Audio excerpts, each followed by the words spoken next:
Welcome back to Farm and Hammer, everyone. This morning I've got some bales on the back of the truck heading out to feed the cows, and it is a chilly one. It's 18 degrees right now. I'm supposed to get up to like 52 or 3, so won't be a bad day overall.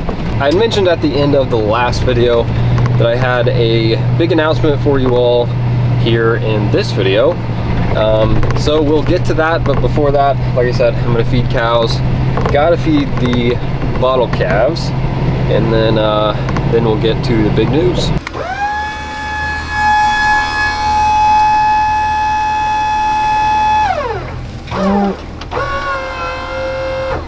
Watch out, girls.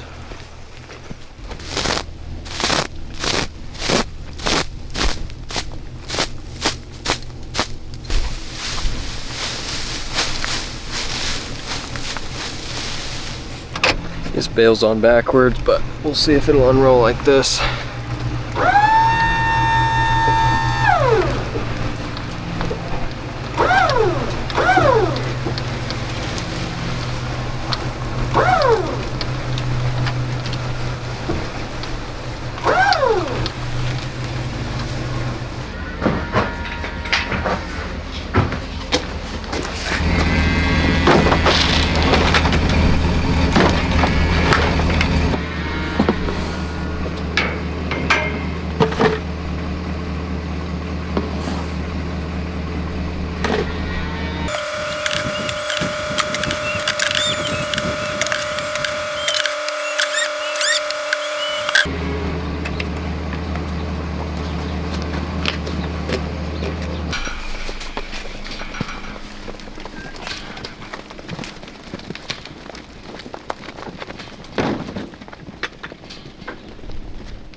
Alright, so I just fed the calves. You saw me feed them their grain for the day.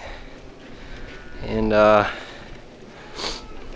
getting about 4 pounds a piece per day, which honestly isn't a whole lot for young calves like this, but I'm just trying to get them by on some old hay and some feed just until we can get to spring, and then they'll really start putting on the weight, and it'll be a lot cheaper to do it in the spring than it is right now in the winter, with hay prices being what they are. So they're getting about 4 pounds, they're getting fescue hay, and then of course they're getting a little mineral. And then the other thing you saw me give them was these spent brewer's grains, which I had told you last video I'd been feeding to the two butcher steers.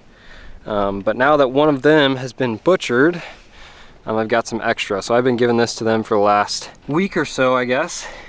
In the first 3 days, they weren't too impressed, but after the first 3 days, they've been cleaning up 2 buckets every day. So that stuff isn't super high protein or anything, but it is sure better than hay. So every bit of free feed I can get and feed them is all the better. Because as you guys know, I took a pretty substantial loss on these calves. And so yeah, now we're just trying to skate by and at least break even here in 9 months when I sell them. So every pound they can gain on free stuff is a whole lot better than expensive feed or hay. Anyway, I have not actually worked these calves yet. Well, the younger group has had their first round of pneumonia vaccine. The oldest group actually hasn't had any vaccines, or the bulls have not been castrated yet. So that is on the calendar for next week. I got to get all these calves worked and give them their first vaccines and band all the bull calves. And since there's not a whole lot of them, it won't actually take that long. But anyway, that's on the books for next week. But on the list for today, I was supposed to pick up a trailer load of round bales yesterday. I found someone selling some. Of course, it's not cheap, but it's about all I can find. So I have been feeding square bales, and the square bales have been like $9 a bale. So anyway, so that was supposed to happen yesterday, but when I pulled the bale trailer out, I was inspecting the tires and I noticed this tire was not going to ride. You just saw me get poked there. There is metal sticking out. This whole side has been rubbed. This one is starting to rub. It does have a little dry rot, but that side has 2 newer tires within the last year or 2, so I'm not too worried about them. But these 2, since I'm hauling hay from, I don't know, 30 some minutes away, I'm just gonna replace both of these. This one is worse than I thought it was. Anyway, this one just got rubbed super bad on this one side, so we're gonna have to try to get that figured out. But anyway, gotta take this off and take it to the tire shop. Hopefully they can stick a new one on and I can be on the road by this evening and getting a couple loads of hay. And you may be wondering why I need more than a couple round bales for those little calves. That's actually due to the announcement I will talk about now, I guess. So for those of you that have been watching this channel for at least a year, at the beginning of 2022, I purchased some cows from my dad. At that point, I think I'd owned maybe 15 cows before that. So I had 15 mama cows. I bought a whole lot more, which was a lot of money at the time. And ever since high school, I had been paying my dad rent for part of his land. And of course I use his equipment as well. So anyway, so for the bottle calves and the few cows I had, that was all in my parents' place. And of course I was renting their property. So, but when I started college, I had pretty much started looking for ground in the area to rent. And let's just say it was hard to find. I would drive around. If I saw a property that looked like the owner hadn't touched it in a year or more, or maybe they were just cutting hay on it, I'd try to speak with the owner or send them mail if I couldn't get a hold of them. And just let them know I was interested in renting the place. Yeah, even after a couple years, no luck. I never found anyone willing to rent their property out. Because for the most part, most of the ground that is available to rent has been rented for a number of years by the same person. So I'm not gonna cut in and try to steal someone's property that they already rent. So, but that actually changed this year, and that is my big announcement. So I actually got a farm secured. I am renting, it's about 120 acres.